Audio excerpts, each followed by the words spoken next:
Hey guys, thanks for hopping on to the Let's Talk Tenkara podcast. This is episode 1 in the series, and today we're doing something a little bit different.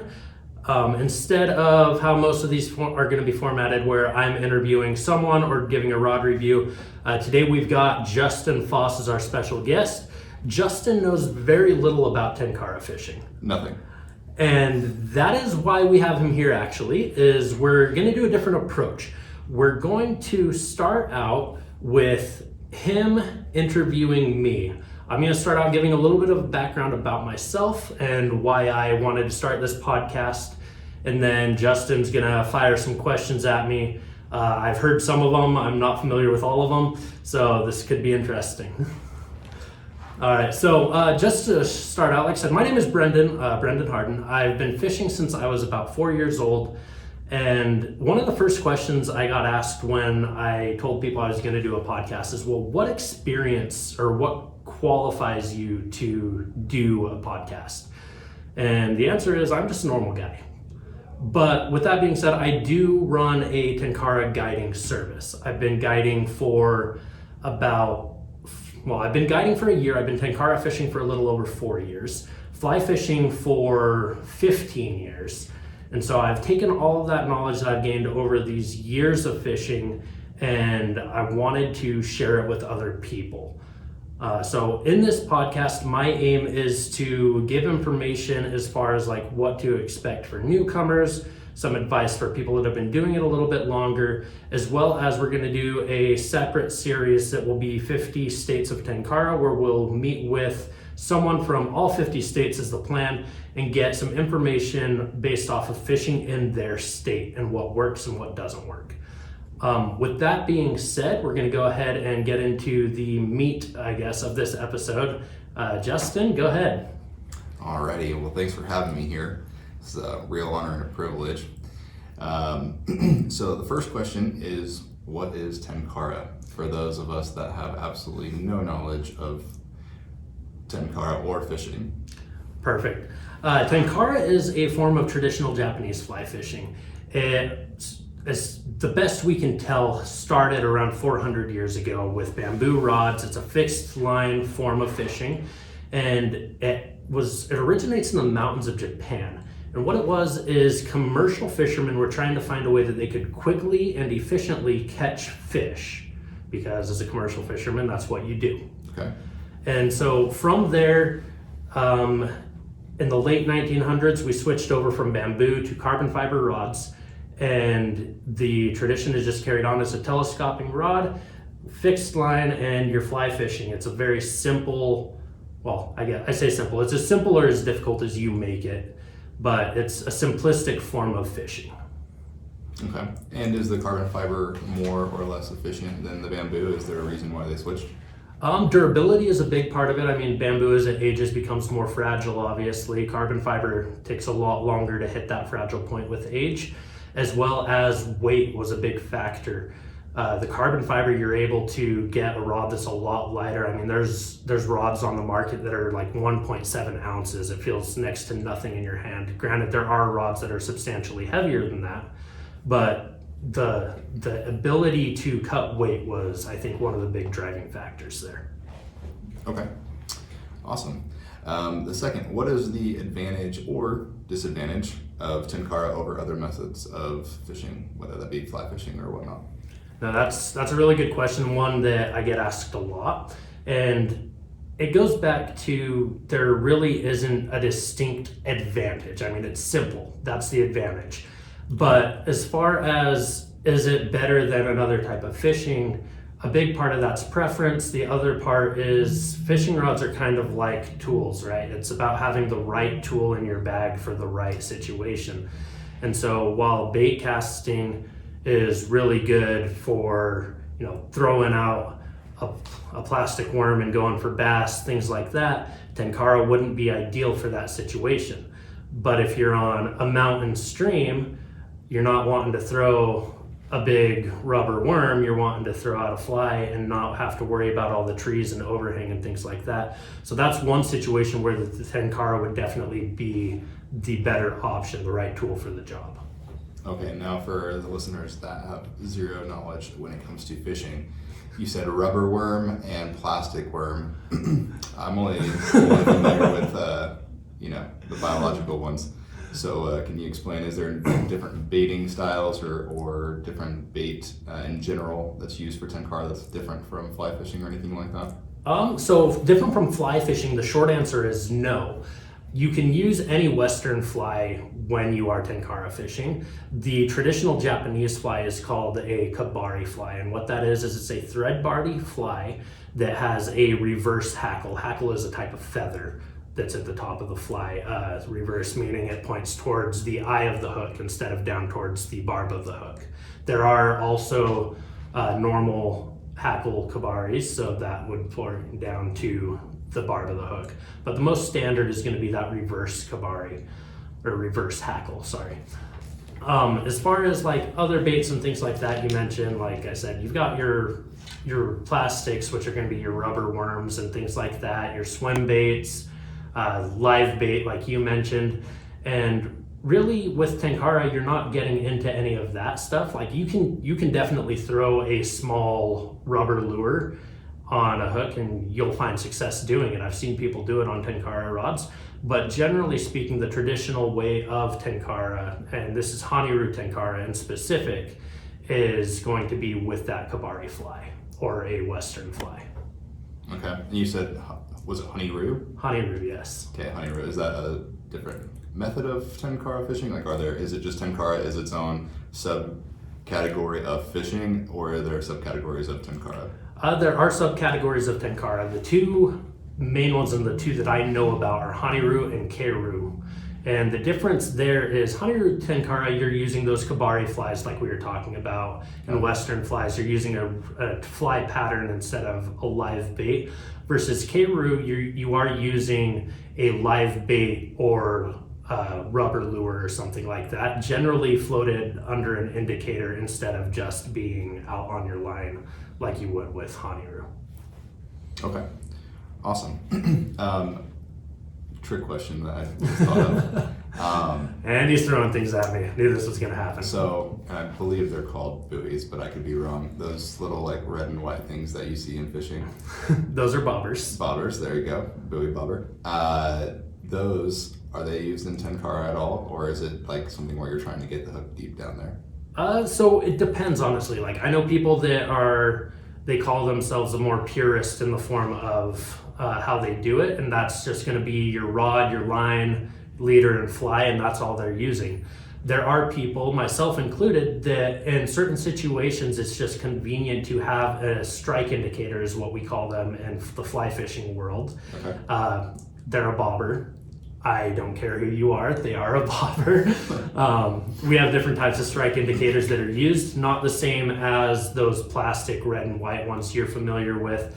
Generally, we do have different colors. They're going to be either an air-filled bubble or a plastic foam sticker type deal that you clip around your line are going to be the main ones you see.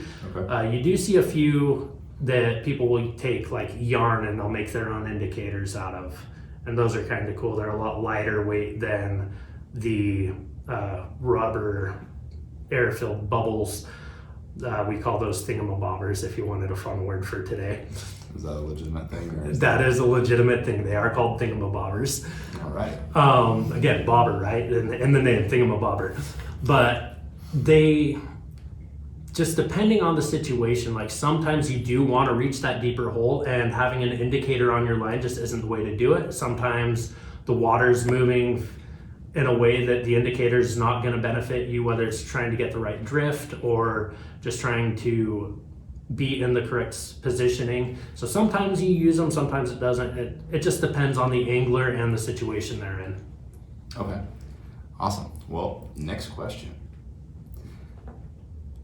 Tenkara rods. We talked about the bamboo, we talked about the carbon fiber, right? And we talked about a little bit the differences in weight.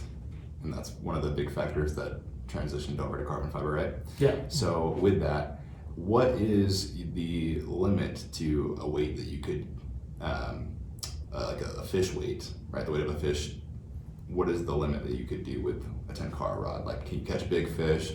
Is it kind of limited to smaller like trout and other small fish that I don't know? No, so that's a really good question. And again, a question that we get asked a lot is, are you just targeting those small trout, panfish, things like that? And the answer is not simple. Like, certain rods do have their weight restrictions. Like, that's obviously clear with everything, right? Every tool has its purpose. I've got a rod that is as short as 5'6". It can be fished at 4 different lengths. That rod, I'm not going to go after, 20 plus inch brown trout or largemouth bass. That's not the purpose for that rod. The purpose for that rod is the small streams. There are rods that can handle those bigger fish. There's a rod currently on the market made by Wasatch Tenkara Rods. It's called Rodzilla. It is a mammoth of a rod. Rodzilla. Yes, Rodzilla. It weighs in at just over 8 ounces, so about half a pound, and it can be fished at lengths of, I believe, 16 or 17 and a half feet. So it's a very long rod, but that rod has caught muskie, it's caught drum, it's caught steelhead. I know a guy personally who's taking it to Alaska next month, going after king salmon on it. Like, there are rods that can do pretty much anything, and I know of a few more rods that are not out yet, but in development, that will be pushing the bounds of even that, as far as trying to catch bigger fish. Okay. Another curveball. Fresh or salt water. Can you use them on like kind of the bigger fish that are obviously in the ocean versus a lake or pond or stream? Yeah, absolutely. So I do know of a gentleman, I believe he lives in Pennsylvania, and he's pushing the limits of Tenkara in any way he possibly can. He's reaching out to the manufacturers and saying, hey, I want to go do this, and they're telling him to do it. They want to see what their rods are made of. He's the one, he caught the muskie, he's caught drum. He did take it to the Atlantic Ocean. I believe he was down in Florida, if I remember right. I don't know what he caught. I've seen pictures of it. I've seen video of him fishing it in the ocean and catching fish. And so it really can be done either way. One of the gentlemen that we work with in the office, he lived in Japan, and he tells me stories about a guy who he would watch every day go out on the end of a pier with his Tenkara rod and cast it out and just catch fish after fish. And so it really, again, goes to having the right tool for the job. Okay. All right. Right on. So we talked about the baiting, we talked about the weight. A lot of people use fishing as kind of a means of escape, right? Relaxing, kind of getting away from the city life, the hustle and bustle. And kind of just being encompassed in nature. Is the kind of the same feel with Tenkara fishing? Like, can you go out to a pond on like a little boat and kind of have that whole relaxing feel? Yeah, absolutely. So granted, generally you're not using a boat when you're Tenkara fishing. The general situation where you're Tenkara fishing is going to be a stream, a creek, a river, a generally moving water, and you're not really gonna be on a boat. Like, you can do it from a boat. Don't get me wrong. I've done it from a boat. I know people that have done it from a boat. But generally speaking, you're gonna be on those smaller bodies of water. And for me, getting out away from people, like it's better for me to do it this way through Tenkara than it is through normal Western fly fishing or spinning fishing. And the reason for me, it's so simple. Like I mentioned earlier, it's a rod, a line, tippet, and fly. There's not much to it. And I'm not worried about all this extra gear. I can go out with my rod, a little pouch that's got some flies, some tippet, some extra level line in it, and then a net, and I'm ready to go. Like, I don't need to pack a tackle box with me as I'm going out to the bass boat or going down to the local pond going after trout with live bait. You don't have to worry about any of that stuff. It's very minimalistic. And so for me, the escape is a lot more readily available because you're able to just dive in and say, all right, I am ready to go, I carry my stuff in my car all the time. So if I'm driving down the road, I just jump out of the car if I see somewhere that looks good and I start fishing. You're able to get further away from people quicker and not have to worry about stressing of, did I remember this? Did I remember the worms? Did I remember the rod that I really like? My rod's always in my car. I don't have to worry about if I remembered it. It breaks down to 20 inches. I'm not worried about it being in the way. Okay. And for those who are listening, when he said ready to dive in, he didn't mean in the water. That'll scare the fish. You are correct. Okay, perfect. So speaking of gear and kind of being readily available, what kind of gear is needed in this? Obviously, I know you kind of went over it, but for someone who's going out, maybe not skilled, maybe not experienced, and they're kind of trying to encompass all of it, maybe it's not as simple as like for you or for them as it is for you, since you're experienced, right? And so, like, what would be some of the gear that some people would maybe want to look at purchasing to get started? What's necessary to get started? And maybe like price point as well. Yeah, absolutely. So there are price point we'll start with. There's a very large range in pricing as far as Tenkara rods or Tenkara style rods. I mean, when I started out, I started with 2 rods from Amazon. I paid like $20 for the 2 of them together. They were very cheaply made. I went and bought a different rod right after that. Not that they're bad rods. I've caught fish on those rods. I still fish them every now and then. To me, it's just not a pleasant experience. They're a stiffer rod. They're just not as enjoyable. They're great. Like I fish them every now and then. I'll throw them in my backpack if I'm going hiking because I'm not worried about it breaking. I paid $10 for each rod. But so you can start out at a very low price point. As far as like price range, there are Tenkara rods that are $500 if you're getting like rods that are made in Japan, imported to the States. So really the price range is huge, right? $10 to $500 plus in some cases. Most of the rods that you are going to see on the US market are made, sold by companies here in the US, not imports from Japan. They're gonna be in the price range from generally around $100 to $200, $250 depending on the rod. There are a few exceptions. I know there's a company that they make rods in Japan and have them imported to the US and sold by their US company. Those rods are a little bit more expensive, but generally I would say a pretty safe price point for your expectations is between $100 to $250. But you can find a lot of options if you're just looking to try it that are a lot cheaper than if you're looking for, I'm gonna just try this and see if it works, throw $20 at a Gocher rod, whatever rod you wanna look at, and give it a shot. Okay, so that's the price point for the rod alone, right? Yeah. So the other things included? Yeah, so as far as other gear needed, like I said, I personally, when I go out by myself, I go very minimalistic. I've got my little chest pouch. You can generally, depending on the chest pouch, whether you want to use a bag you've already got or pick up a pouch specifically for this, you're ranging somewhere around $20 is going to be a starting point. Granted that you can go a lot more expensive than that. You don't have to. $20 will get you a chest pack that will work fine. Inside of that chest pack, I'm going to use a container to hold my flies. Those run anywhere from $5 to $50 plus dollars, depending on make, model, blah, blah, blah. Me personally, I use the cheap ones. I don't need anything special, just something to hold, 20 to 50 flies. And that's a lot of flies. If you're going through that many flies in a trip, you need to ask yourself what you're doing wrong. Okay. But like I said, I have that little container with my flies. Pick out an assortment of flies depending on what you're looking at. Flies, you go to Sportsman's Warehouse, they run around $1.30 a piece. You go to a local fly shop, they're probably going to be similar prices. It just depends. Part of it, like certain places will have them priced by what type of fly they are, or some just, it's one price for every fly.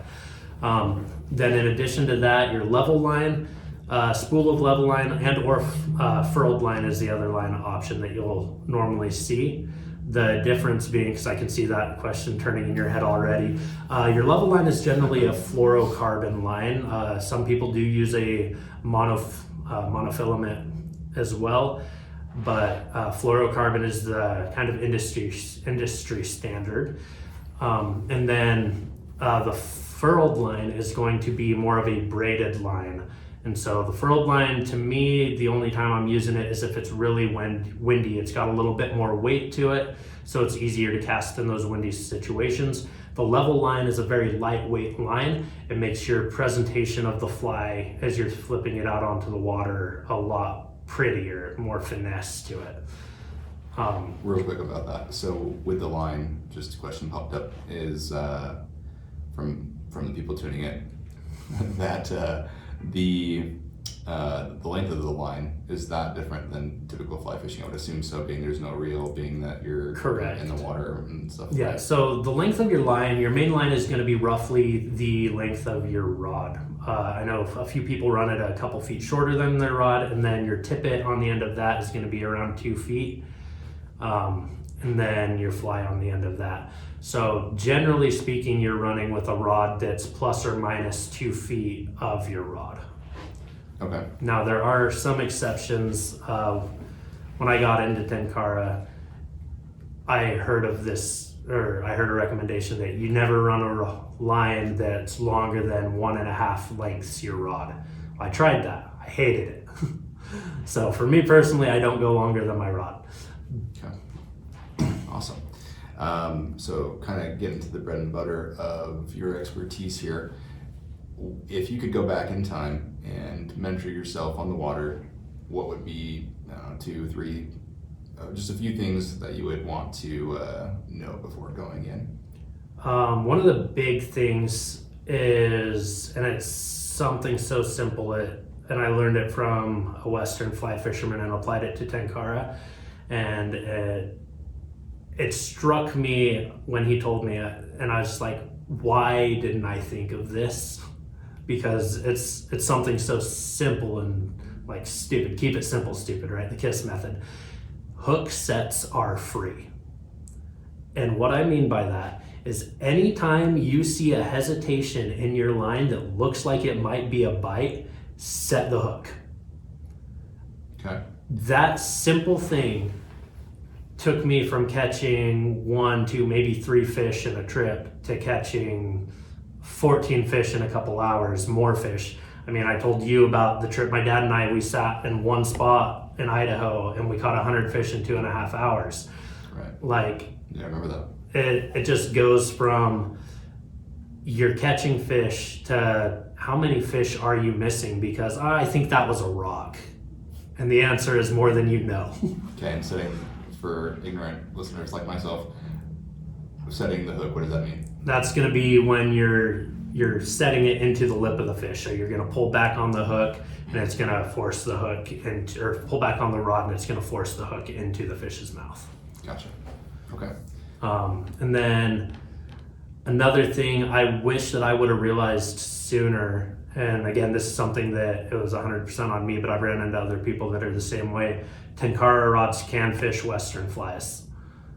And so you don't have to just use those traditional Japanese flies. You can reach out into these other avenues of flies, blowtorches, midges, nymphs, all these other types of flies, and you can use those to match what insects are currently in the water or around the water to be able to more accurately fish the area that you're in. And then the third thing, I told you this was going to stump me the other day when you told me you were going to ask me this question. That's okay. I'm gonna let our listeners here understand that all those things you just mentioned are not Harry Potter creatures. They must be related to fishing. They are, yes. Different types of bugs and things like that is what they're resembling. But not Harry Potter. That's great. The third thing for me is going back to something I said earlier. It can be as simple or as complicated as you make it. When I first got into Tenkara, I was trying to overcomplicate things. I was trying to make sure that every little detail was perfect. I mean, I couldn't tell you how many hours of research into Tenkara before I even bought my first rod. And just realizing that Tenkara is different for everyone was huge for me, because everyone's journey in life and in fishing is different. Okay. And so being able to learn what works for you is one of the biggest things that helped me become successful in Tenkara fishing. Okay. And so being able to learn what works for you is one of the biggest things that helped me become successful in Tenkara fishing. Okay. All right. So next question. What's the easiest way for someone who is interested in getting involved in the sport, or at least trying it out to assess their interest level? What is the easiest way for them to get started? Like I said, I started out with some cheap Amazon rods. You don't have to go and spend a ton of money to get started in this sport. The setup that I started with, I had two Amazon rods, about $10 a piece. They're the exact same rod. The only reason I got two was in case one broke, I had a backup. I bought just a cheap little fly container, and I actually just bought a little one from Walmart that came with some flies already in it. And then from there, I didn't even have a pouch at that point. I just threw the fly container in my back pocket, called it good. I had my line, which depending on which line you get, you're looking, if you're going for old line, don't buy the $5 Amazon line. It's garbage. Buy the $15 Amazon line if you're going through Amazon, or reach out to one of the Tenkara companies and get one from them. They're around $15 as well. For old line or level line, if you're buying a spool of level line, I buy a Japanese brand. I'm not going to try to pronounce the name because there's no way I can do it. And for a spool of around 30 meters, of 4.0 or 3.5 level line, that's going to be the diameter of the line. I can see that question spinning in your head over there too. No, I was thinking we'll just put the link to that one that you were saying in the description. Yes, I will put a link to that in the description. But that particular one runs around $15 for about 30 meters of it. So I picked one of those up, and then in addition to that, I just went to Walmart and I bought a cheap thing of tippet, and I went fishing. I already had a net. If you are looking for a net, go to Walmart. Don't buy the $10 mesh net. Buy the $20 rubberized net. It makes a difference. If nothing else, you will not get your hooks tangled in the mesh, and it is a lifesaver. So to wrap all that up, we're looking probably about $50-$60. Yeah, I mean, really, you could get in, let's see, we're, like I said, about $10 for a rod, $10-$15 I think is what they're running right now. I can throw a link to those rods into the description as well. And then level line, you're about $15, so you're $30 there. Tippet, about $3 to $5, so $35. And then a net, you're another $20, so that puts you $55. And then just a cheap little fly container with some flies in it, you're another $5 to $10. All right, awesome. And if someone was interested in booking a guiding trip with you, how would one go about said thing? Yeah, so that was actually another thing really quick before we get into that.